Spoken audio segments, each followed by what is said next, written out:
What's going on, everybody? Sugar and Spice Topics. So I wanted to bring y'all an update on Judge Tammy Kemp. She had something to say about Amber Guyger, who was the former police of Dallas Police Department who murdered Botham Jean, a well-living civilian of Dallas, Texas, African-American man who was killed in his own home. His mistake was simply leaving his door unlocked. Probably mistaken. It wasn't a good verdict. It was not a good sentence. She's a police officer who murdered a man that was in his own house chilling. Most people are not happy with this, especially the fact that Judge Kemp business himself to give him a Bible and to deliver a word to this woman and a 10-year sentence, mind you, from the jury. Let's see what this article has to say. As y'all know, this trial lasted several days, and each testimony statement from these people, witnesses, police officers, family members, they lasted a good hour or so. So you have to actually diagnose this whole situation. But let me go ahead and read this, and I'll be back to. In the bench, video. Judge Tammy Kemp saw Amber Guyger shrinking after conviction for killing Botham Jean.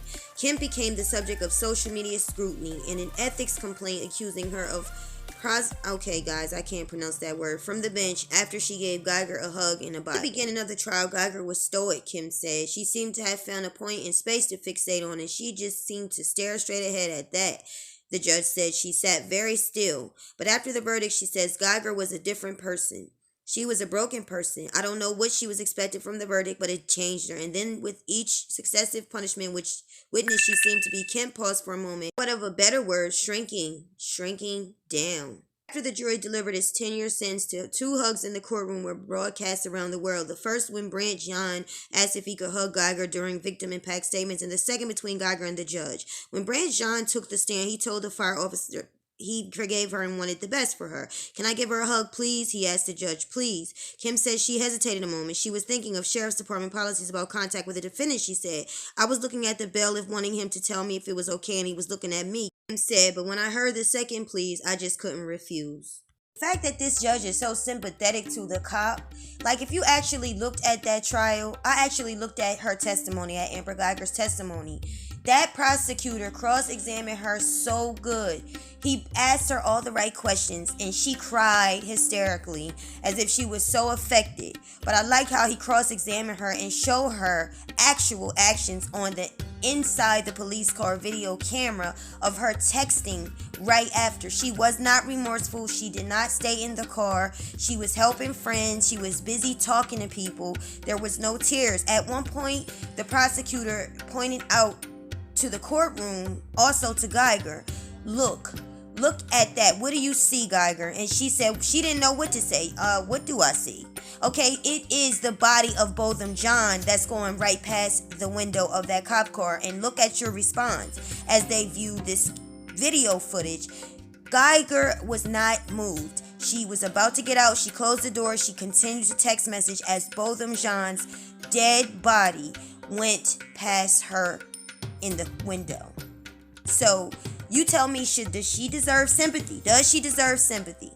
It was a lot going on in that trial, y'all, and I want to talk about some of the most important things to look out for. The purpose is because we need to be mindful that as African American citizens in this country, we have to be confident in who we are at all times. Coming down off the stand, going into your chamber and getting a Bible and give it to a murderer after she gets a 10-year sentence is a slap in Botham Jean's face. It is a kick over of his coffin, of his casket, and it is disrespectful to the very wound that went through his chest as he died.